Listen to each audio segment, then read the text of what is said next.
Invitamos ahora a la doctora Marta Martinuso. Ella es bioquímica especialista en hemostasia del Hospital Italiano de Buenos Aires, también profesora del Instituto Universitario del Hospital Italiano, y nos va a presentar su charla, que se titula ¿Sería valioso contar con pruebas funcionales para HIT en Argentina?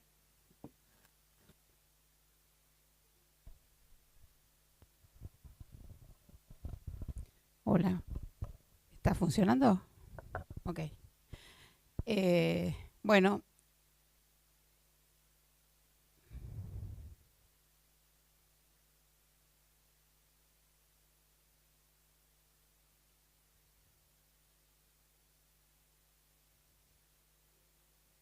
¿qué pasó?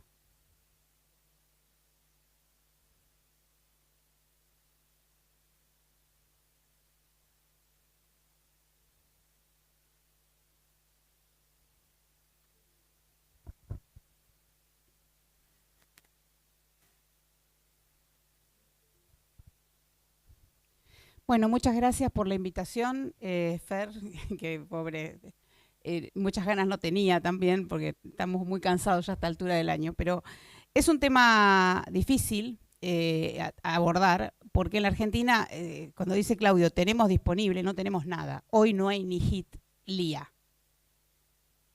¿Sí? No entra al país, no entra ninguno. Ni el inmunoensayo, ni el LIA. O sea, estamos en una realidad difícil, entonces es un tema difícil de abordar realmente. Vamos a empezar con ver qué es lo que tenemos que tener en cuenta para una prueba funcional. Dijimos que lo importante en el diagnóstico es tratar de detectar aquellos anticuerpos que sí son patogénicos, que son los que activan plaquetas, porque son los que van a producir trombosis. La trombocitopenia no es un problema en los pacientes con HIT, para nada, porque no tienen trombocitopeñas severas, salvo el BIT, ¿sí? Pero el HIT no. Entonces, no es que tenemos que saber por la trombocitopenia, tenemos que saber porque tenemos que prevenir la trombosis, que son muy mórbidas, ¿sí? Entonces, si uno sigue dando heparina a un paciente en donde no le detecta esto, es muy mórbido. Por lo tanto, el primer concepto que quiero poner es, hay que pensar que un paciente puede tener HIT. Creo que es lo más importante. Y hacer toda la educación posible en los distintos centros donde uno trabaja o puede tener acceso en que se piense la patología, porque la patología es mórbida. Mórbida y mortalidad alta. En pocos pacientes, pero cuando le toca al paciente que le toca, se puede ir amputado de 2 piernas, por ejemplo. Las plaquetas para las pruebas funcionales es ideal detectar exactamente, y es la única prueba que va a detectar, bueno, esto realmente activa plaquetas. El problema es que es el ensayo más difícil de hacer. En primer lugar, porque se utilizan plaquetas de donantes sanos. Lo que se va a hacer es enfrentarlos con los anticuerpos que tenga el paciente, anti-PF4 heparina, y PF4 presente en el suero del paciente o en el plasma del paciente. Eso va a generar los complejos en presencia de heparina a concentraciones bajas y va a generar inmunocomplejos que se van a unir al receptor Fc gamma receptor. Tenemos pruebas que podemos verlas por distintos métodos. Podemos ver la capacidad de no sé, ahí está. La capacidad de unirse y de activar las plaquetas, y podemos medir la activación de plaquetas a través de la agregación plaquetaria, que es la unión entre plaquetas con puente de fibrinógeno por activación de la glicoproteína 2B3A. Podemos medirla por la liberación de sus gránulos, que va a generar la expresión de P-selectina que podemos mirar en la superficie plaquetaria. Podemos evaluarlos a través de la capacidad que tiene la plaqueta activada de expresar fosfolípidos con carga negativa sobre la superficie a través del binding de anexina 5. Podemos ver la liberación de los gránulos, la liberación de serotonina, que es la prueba que es considerada gold standard, y la liberación de ATP, podemos llegar a hacerla. El tema es qué material utilizamos. Tenemos que tener plaquetas normales de más de un donante, porque hay mucha variabilidad interdonantes. El consejo es usar entre 2 y 4 distintos para el ensayo. Plasma o suero inactivado del paciente es muy importante. No podemos poner un suero que no esté inactivado porque puede tener trombina y eso invalida el ensayo, va a dar positivo cuando en realidad no lo es por los anticuerpos. Se hace un control sin heparina de no activación de plaquetas o leve, que ese sería el control que tenemos que obtener. usar una heparina en concentraciones estándares de circulación en un paciente que la está recibiendo. En general utilizan entre 0,2 y máximo 1 unidad, que son los que van a formar los complejos estequiométricos entre la molécula de PF4 y la heparina. Porque si hay exceso de heparina, esos complejos estequiométricamente se disuelven. El exceso de heparina es lo que nos va a marcar la especificidad de ese ensayo. Si te ponemos heparina 100 unidades, no hay activación plaquetaria o es una activación plaquetaria muy leve. La comparación entre estos tipos de ensayos, de estos 3 tipos de ensayos, nos dan la positividad específica para activación por HIT. Tenemos la liberación de serotonina, que obviamente se utiliza con serotonina marcada y se hace captar la serotonina en las plaquetas, se lava con un buffer que tenga inhibición de la activación plaquetaria, con PGE1 y ENETA.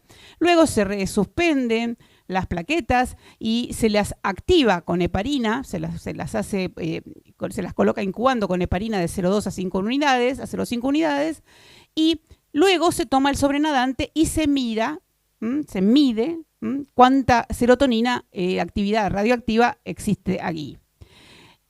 Se hace con control con un activador como el TRAP, ¿sí? Para decir esta es la liberación máxima o es la activación máxima que puede tener. El TRAP es un agonista del receptor de trombina y es un agonista de los más potentes que hay en las pruebas de funcionalidad plaquetaria.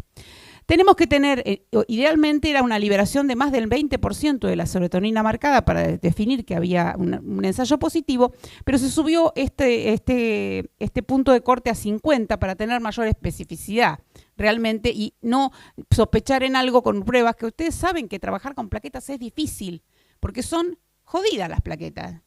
Las tratás mal y se portan mal. Entonces, cualquier mínimo detalle del ensayo que no funcione bien, vamos a tener activación plaquetaria que pueda ser no debido a esto. Por eso se subió 50% para aumentar la sensibilidad. Y otra cosa que se hizo recientemente es agregar PF4 a esa mezcla, para no depender de la concentración de PF4 que tenga el plasma del paciente. Entonces, si le agrego PF4 y le agrego heparina, estoy sumando sensibilidad al ensayo.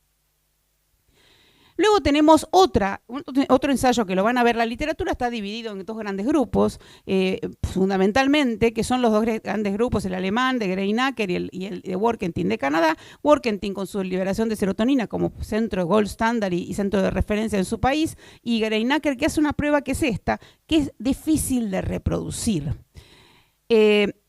Tiene la sangre extraída con ACD, con apirasa de 4 donantes sanos en forma independiente, centrifugan para obtener un plasma rico. En este plasma rico van a colocarlo, el plasma rico, van a lavar las plaquetas con un buffer nuevamente que inhiba la activación de las plaquetas y van a resuspender las plaquetas, y los van a colocar en unas superficies de fondo plano, unos pocillitos como tipo de lisa de fondo plano, para poder hacer observación directa, pero lo van a dejar en un agitador, rotador, durante un tiempo largo, alrededor de 30 minutos, porque se considera positivo cuando se ve aglutinación de las plaquetas, ¿sí?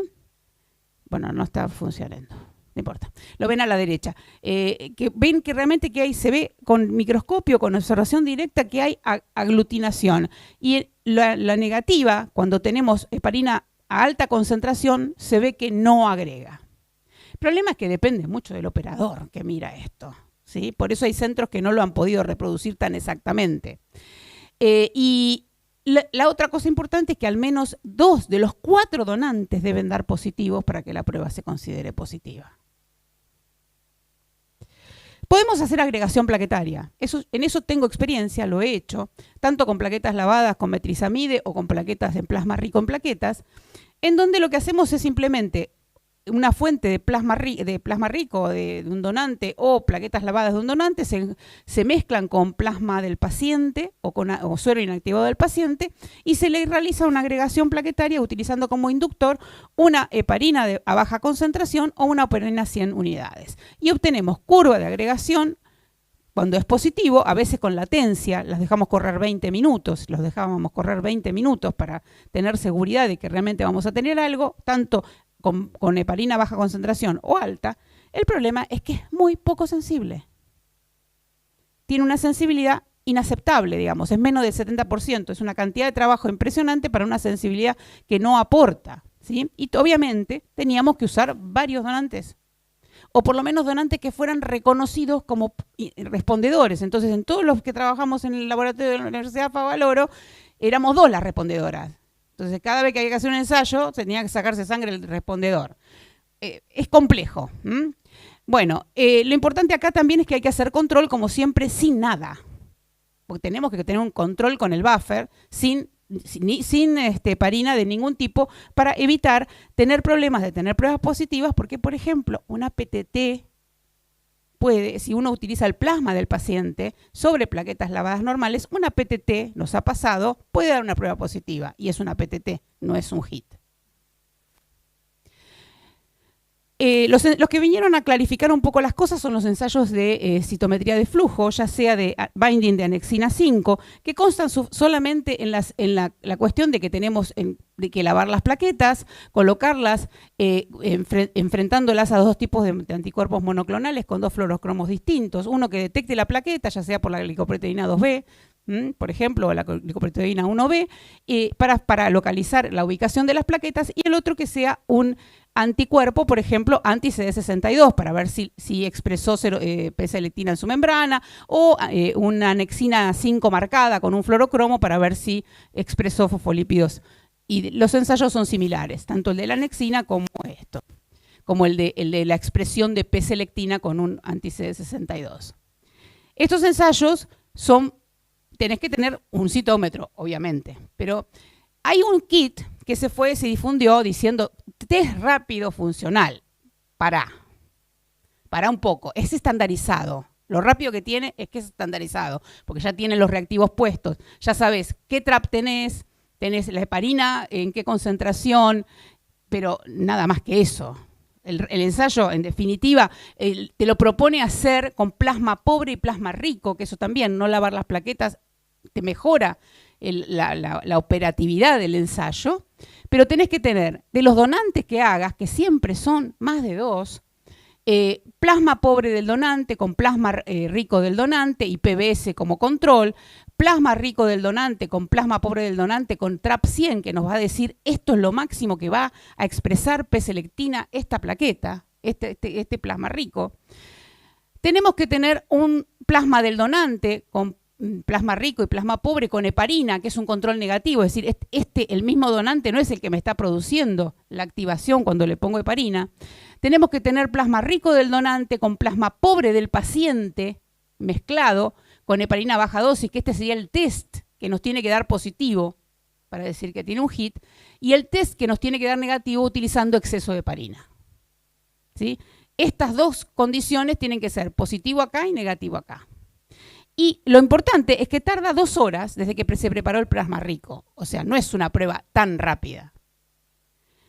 En este ensayo, lo que podemos ver es que lo que hicieron ellos es un score, es decir, cuánto da la liberada de porcentaje de expresión en heparina 0,3 menos heparina 100 y lo dividen contra la diferencia entre lo que da el TRAP menos el PBS, que es lo máximo.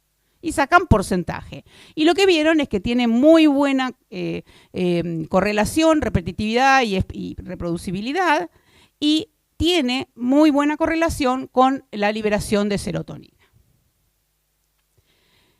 Entonces, tenemos pruebas de liberación de serotonina que tienen sensibilidades. 79 estaba relatado en la literatura antes, ahora subió, esto es previo a subir a 50%, cuando uno sube a 50% y agrega, ¿cómo se llama? F4 al ensayo, la sensibilidad es mayor del 90%, la agregación plaquetaria y la citometría de flujo con todas las técnicas desde la literatura siempre fue mayor a 85%.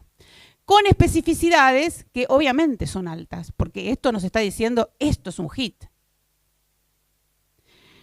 Estos son los ensayos, es lo que ya dijo Claudio, básicamente los distintos ensayos que puede haber con plaquetas lavadas. Y acá tenemos el IPA, que es esa agregación que se mira en una plaquita, y está el PIPA. ¿Por qué? Porque están adaptados al ensayo para BIT. Porque en el PIPA le tengo que poner PF4. No le tengo que poner heparina, porque se supone que el BIT es un ensayo en donde lo que produce esto es un anticuerpo anti-FF4 en una zona que no tiene que ver con la unión del HIT. ¿Sí?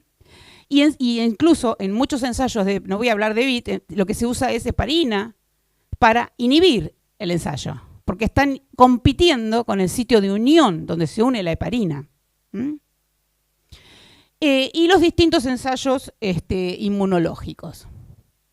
Ahora, una cosa interesante que tenemos que tener en cuenta, como bien dijo Claudio, esto ya lo presentó, las sensibilidades son muy altas. No todos los ensayos de ELISA tienen las mismas sensibilidades para, por ejemplo, BIT. ¿Sí? Hay una marca que es la que más sensibilidad tiene, que no la tenemos en el país, y la marca que llegó al país, que es la de Stago, tiene buena sensibilidad, pero no llega a ser excelente. ¿Sí? El BIT tampoco se puede diagnosticar en el 100% de los casos por esto. ¿Cuáles son las ventajas de los ensayos funcionales? Bueno, estoy haciendo el diagnóstico específico, ¿sí? Y en el ensayo se trabaja con sangre, se puede trabajar con sangre entera. Esto es, por ejemplo, con agregación, por impedancia. En impedancia sacado con irudina uno puede utilizar sangre entera, en vez de tener que lavar plaquetas o preparar plasma rico. Y en citometría de flujo también uno puede trabajar de última solamente en el plasma rico sin lavar plaquetas, o incluso hay alguno que ha publicado ensayo en sangre entera para hacer la citometría. ¿Cuáles son las desventajas? Largo procesamiento, ¿sí?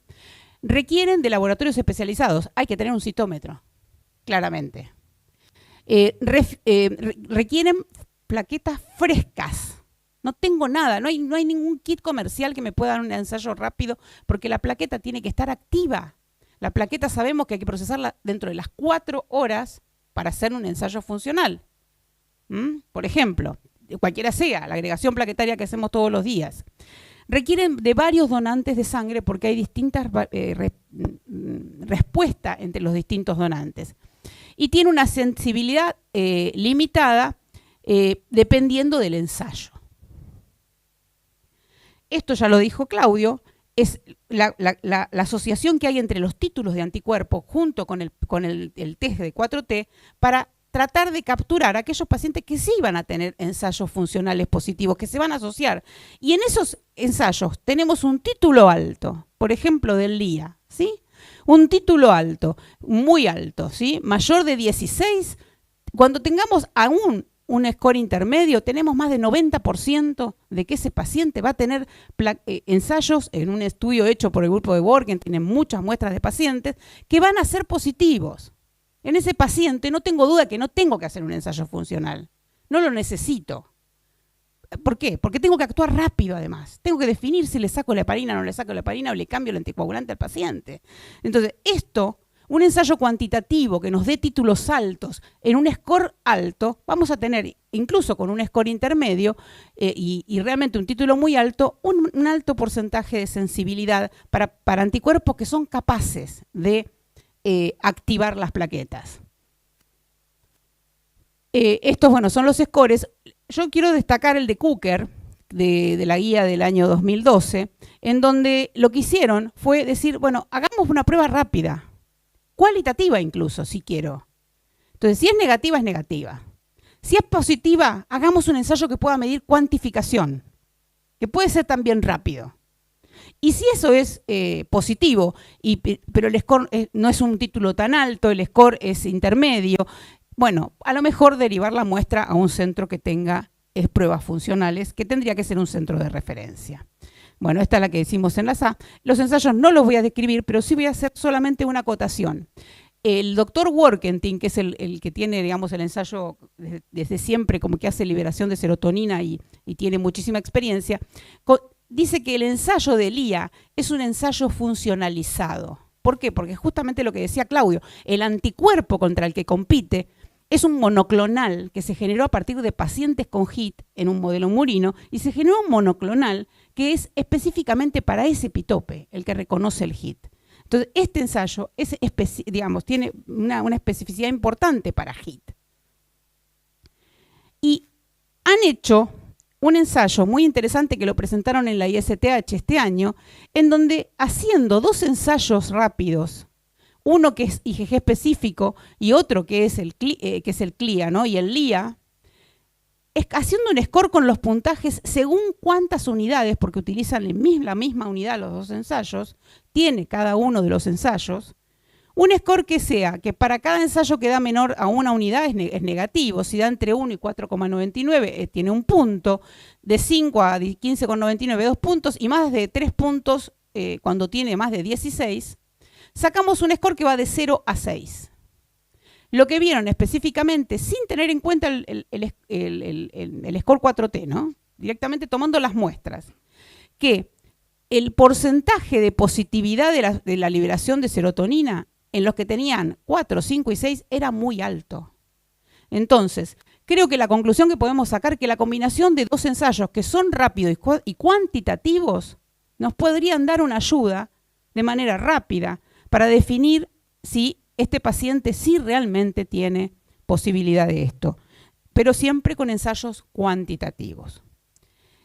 Habitualmente, los ensayos de activación plaquetarias en el mundo se realizan a destiempo, no están disponibles. Eso de que se lo puedan mandar, ay, te lo mando, me contestás, te llamo a la tarde, difícil. ¿Sí? Se hacen a destiempo, no están disponibles, salvo que estés en el hospital donde está Greinacher o en el hospital donde está Workentin. El resto, olvídate. Martín, ¿no sabes? Bueno, y entonces, lo importante de esto es que son centros de referencia locales en distintos lugares, tanto en Norteamérica como en Europa. Se derivan y van a certificar el diagnóstico pero hay que actuar antes probablemente de esto. Ese es el punto que quiero que tengamos en cuenta en mente. Entonces, incluso en BIT, en las guías que sacó la ISTH de BIT, recomiendan obviamente que se mande la prueba de ensayo para BIT, de activación de plaquetas como para certificar el diagnóstico, pero recomiendan no esperar las pruebas para actuar. Yo tengo sospecha de un diagnóstico de HIT y tengo que de BIT, por ejemplo, que es tan grave, y tengo que actuar. Le voy a ir a dar la inmunoglobulina, le saco la muestra para mandar, porque hay que tener en cuenta que la muestra con inmunoglobulina para el ELISA no lo detecto. La funcional se puede hacer igual, pero el ELISA, si yo ya le di la inmunoglobulina endovenosa, no la voy a detectar bien. Entonces yo guardo la muestra para derivar a donde sea, pero tengo que actuar. Le tengo que dar la inmunoglobulina para que el paciente no empeore su estado de, por ejemplo, trombosis en un seno cerebral. Entonces la respuesta a la pregunta, ¿sería valioso contar con pruebas funcionales para el HIT en la República Argentina? Teóricamente sería necesario. ¿Sí? No es fácil para implementar, debe ser en un centro que tengan donantes sanos, acceso a donantes sanos. Los resultados no serían arrojados en tiempo y forma, sería para verificación diagnóstica diferida en el tiempo después de detectado por un ensayo inmunológico positivo. Y la técnica más probable, me parece a mí, por la performance que tiene la técnica, es utilizar una citometría de flujo. Cualquier sea el punto final, todos han demostrado tener buena performance. Y por último, mantente firme en tus decisiones, pero flexible en las formas de abordarla. Me parece una buena frase. Y reflexiona con lentitud, pero ejecuta rápidamente tus decisiones, porque hay un paciente en el medio.